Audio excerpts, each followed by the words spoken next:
Olá, um prazer enorme de receber aqui meus queridos colegas do Grupo de Audiologia do Programa de Pós-Graduação em Comunicação Humana e Saúde da PUC São Paulo.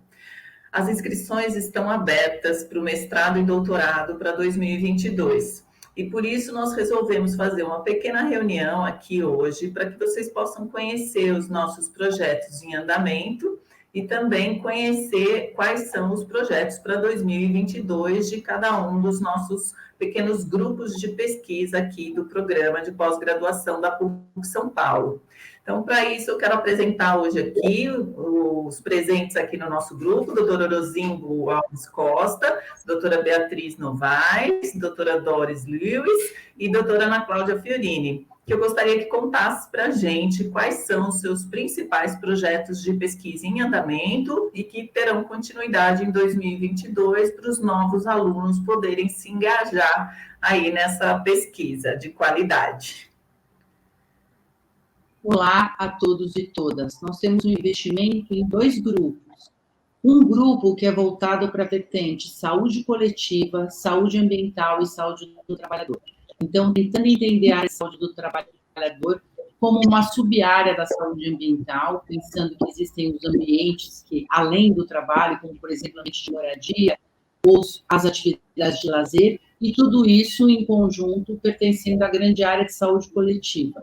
Nós temos um investimento grande em pesquisas voltadas à questão da poluição sonora ambiental e também da nova nomenclatura, terminologia que a gente utiliza, que é a paisagem sonora, pensando bastante nas percepções da população acerca dos sons.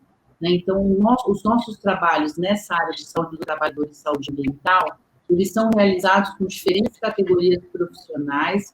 Nós temos muitos trabalhos realizados com trabalhadores de indústrias, indústrias químicas, petroquímicas, metalúrgicas, mas nós também atuamos com pesquisas em diferentes categorias profissionais, como, por exemplo, em músicos, policiais militares, motoristas de ônibus, motoristas de táxi. Então, diferentes categorias profissionais que também podem ter algum efeito na sua saúde em decorrência da exposição a esses fatores de risco ambientais. Nós investimos muito em pesquisas, tanto sobre os efeitos auditivos, como também sobre os efeitos não auditivos, como, por exemplo, toda a questão do incômodo, irritabilidade, outras alterações de saúde que podem aparecer além dos efeitos auditivos. O outro grupo tem como objetivo, o nosso outro foco de pesquisa, ele é muito voltado para a questão do envelhecimento e de todas as intercorrências que podem acontecer nesse processo de longevidade.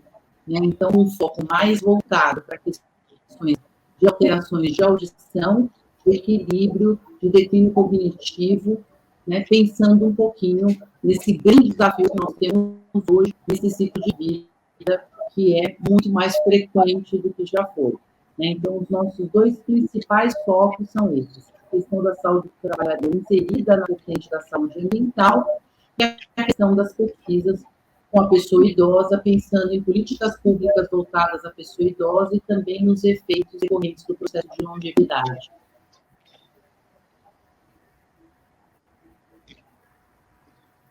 Ana Cláudia, você tem uma formação em saúde pública, né? Da mesma forma que a professora Doris também tem essa formação em saúde pública.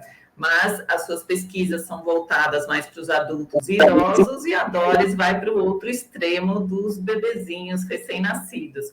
Doris tem publicações muito importantes na área, né, Doris? E a participação no Comitê Multiprofissional de Saúde Auditiva, que é uma referência também para as questões da triagem auditiva neonatal. Então, quais são os seus planos aí para 2022 e suas pesquisas atuais, que eu sei que você tem feito muita coisa ultimamente, como sempre, né? Oi. Obrigada, Bia, pela apresentação. Boa noite a todos que estão nos ouvindo. E, para quem me conhece, o meu foco é a foto que está aqui atrás, né? São as crianças.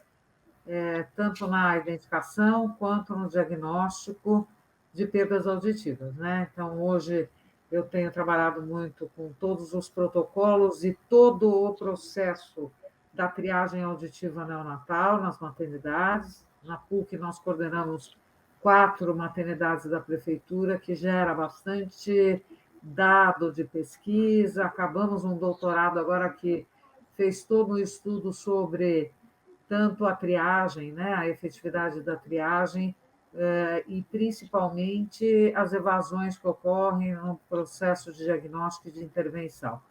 Então, a triagem, tanto nos protocolos a serem utilizados, que vai ser uma coisa que vai ser top em 2022, vai ter muito para se discutir, o mundo está discutindo os protocolos, né? Eu participo do IALP também, e no IALP eu tenho acesso à Organização Mundial de Saúde, então a gente vai ter muito o que falar sobre a triagem auditiva nos próximos tempos, aí, próximos anos, tanto no que se refere ao protocolo quanto aos processos. Hoje eu também tenho orientado vários trabalhos relacionados à eletrofisiologia, então eu sempre gostei da eletrofisiologia, meu mestre aqui, doutor Orozimbo, me apresentou a eletrofisiologia há muitos anos e aos poucos eu fui tomando gosto, além da avaliação comportamental, pela eletrofisiologia. Então, nós temos estudado aí, sim, inclusive questões bem mais contemporâneas, não só o próprio Bera, mas os estudos que avaliam mais toda essa percepção, né, como isso chega para esses indivíduos. Então, esse é o meu grande foco, né, a criança, eu diria em primeiro lugar, e tanto na triagem quanto no diagnóstico. Tá? Eu acho que isso me desenha um pouco no programa. Quero Com dizer certeza. também, quero dizer também que os profissionais que têm vindo para estudar com a gente são médicos, a gente tem médicos, a gente tem fonoaudiólogos, eu adoraria que os engenheiros também viessem, os engenheiros eletricistas, para que a gente pudesse amarrar um monte de coisa. Os assistentes sociais, a gente tem aí um monte de gente que pode colaborar com todo esse processo que a gente está fazendo dentro da nossa linha para estudar a identificação, diagnóstico e intervenção da deficiência auditiva. E essa é uma característica do nosso programa, né, Doris? Articular aí as multiprofissões aí, né? Porque justamente a gente tem pesquisas, como a Ana Cláudia falou, nas questões da saúde do trabalhador, do idoso, do impacto social em relação aí ao ruído e a perda auditiva. Você vai para a triagem auditiva, o diagnóstico das crianças pequenas com a identificação precoce, e a gente tem um espaço muito grande, né, que é a DERDIC, o Centro de Audição na Criança, que permite que seja um laboratório de pesquisa também para coleta de dados, né? E no caso do Centro de Audição na Criança, a Bia Novaes e eu acabamos dando continuidade também para a população que você identifica, né? Então, você faz a triagem, o diagnóstico com o seu grupo, todos de profissionais e alunos aí do pós-graduação, e a gente acaba dando continuidade aí às pesquisas com o desenvolvimento das crianças com perda auditiva, né? Bia Novaes, você podia contar um pouco para a gente qual está sendo a linha de pesquisa aí na reabilitação desses bebês e crianças pequenas com perda auditiva? Eu acho que o privilégio que nós temos é de estar lá na DERDIC, que está inserido na rede municipal, então é um grande laboratório. Nesses 20 anos, a gente já teve vários mestrados e doutorados que reverteram em boas práticas, tanto para o diagnóstico, quanto para intervenção, quanto para seleção e indicação de aparelho, verificação. Então, historicamente, essa inserção tem possibilitado que a gente consiga ter uma inserção na rede com trabalho científico, cuja publicação sustenta e fundamenta vários dos procedimentos. Nesse momento, a gente já teve momentos que a gente estudou estrutura, momentos que a gente estudou processos, o mestrado reduziu a espera no serviço em quase 2 horas, só analisando o fluxo, a idade, como as mães chegavam, qual era a dinâmica dos exames para poder ser mais rápido o tempo de permanência. Então, foi um mestrado, uma publicação, e isso reverte na melhoria dos processos. Atualmente, nós estamos nos voltando para desfechos, né? Assim, o objetivo da saúde auditiva é fazer a identificação, colocar, adaptar aparelhos de amplificação, encaminhar para implante, se for o caso, como nós estamos indo em termos de desfechos, favoráveis ou não em termos de linguagem.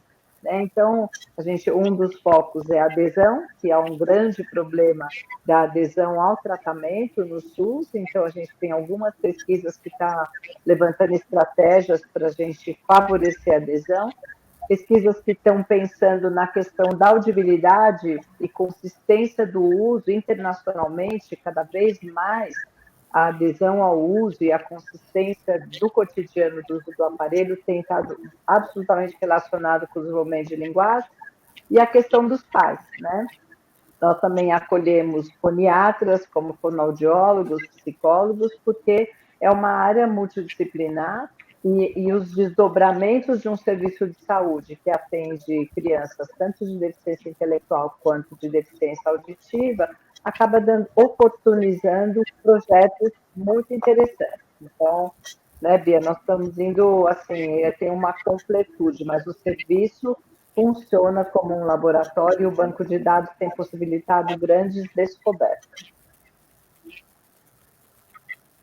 Aliás, você citou uma questão que já existe desde o início do programa, né, doutora Orozimbo? Você que foi uma das pessoas que iniciou o programa de pós-graduação da PUC São Paulo, e a gente sempre recebeu muitos alunos médicos, né? Otorrinos, atualmente muitos foniatras participando. Conta para a gente um pouco da sua experiência com esses alunos mestrandos médicos. E doutorandos, né?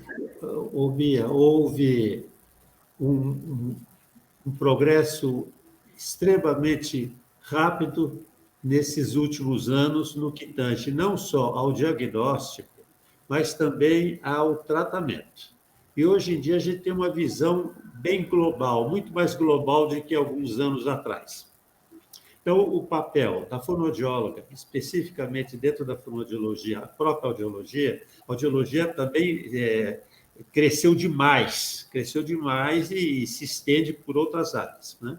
Então, hoje em dia, eu como médico, né, e é isso que a gente tenta como médico, interagir com as outras especialidades, notar que é muito importante essa visão global. Primeiro, o conhecimento da anatofisiopatologia, principalmente do que tange as deficiências auditivas em criança, em adulto e mesmo nas pessoas de idade mais avançada. Então, essa visão é muito importante. O segundo aspecto é que o diagnóstico pressupõe não só um conhecimento de audiologia, mas também um conhecimento de como eu falei, de anatomofisiopatologia, mas também de clínica. Então, o meu papel como otologista, como otorrinolaringologista, voltado mais à otologia, né, é fazer com que haja a ligação entre esses recursos. Por exemplo, nós temos, como a Doris mencionou, os potenciais evocados, por exemplo. É uma coisa, hoje em dia, do cotidiano, a gente tem que entender que esses potenciais também são um campo para pesquisa audiológica aplicada.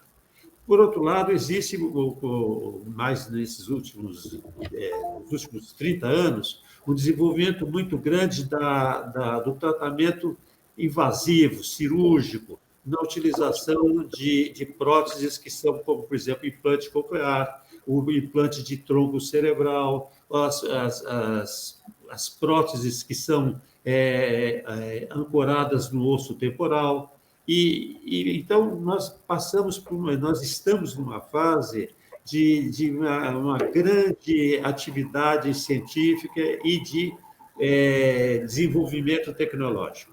Então, nas discussões de caso, nós precisamos utilizar de todos esses recursos, de todos esses conhecimentos, para que a gente atinja o objetivo, que é o tratamento do paciente, mas, ao mesmo tempo, o objetivo de uma pós-graduação, a nível de mestrado e de doutorado, em que a pessoa pode não só adquirir o conhecimento, mas participar no desenvolvimento desse conhecimento. Eu acho que essa é a grande preocupação nossa em termos assim muito singelos.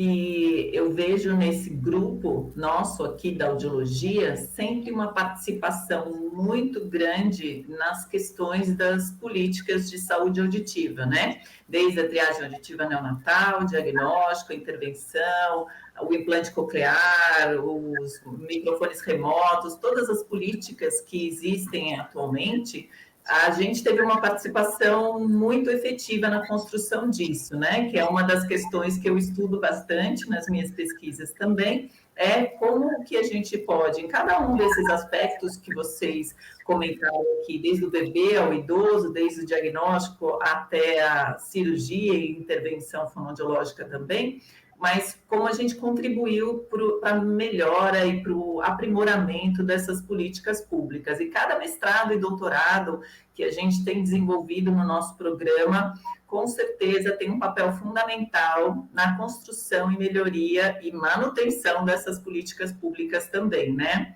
É uma pena que a gente tem muito pouco tempo para conversar hoje, mas a gente tem um compromisso aqui de estar super disponível para conversar com quem quiser, marcar uma reunião, ou eventualmente a gente pode até nos encontrar novamente aqui numa live, por exemplo, para que a gente possa falar novamente com as pessoas que pretendem fazer pesquisa na área da audiologia. E o programa de pós-graduação em comunicação humana e saúde é um programa que, como a Doris bem lembrou, pode receber pessoas não só fonoaudiólogos e médicos, mas pessoas de todas as áreas que têm interesse aí na comunicação humana e na saúde. Então, nossos e-mails vão aparecer aí para vocês e nós estamos muito disponíveis para conversar sobre as pesquisas que nós estamos desenvolvendo e, eventualmente, algum interesse de pesquisa que vocês tenham que não deu tempo, infelizmente, da gente citar aqui hoje. Não sei se algum de vocês quer falar mais algum detalhe, senão nós vamos ter que encerrar aqui. Mas estamos super disponíveis para conversar. Por favor, entrem em contato conosco. Doutor Orozimbo, doutora Bia Novaes, doutora Ana Cláudia Fiorini, eu, Bia Mendes, e doutora Doris Liu, estamos todos disponíveis para conversar com vocês sobre as pesquisas. Tchau e muito obrigada.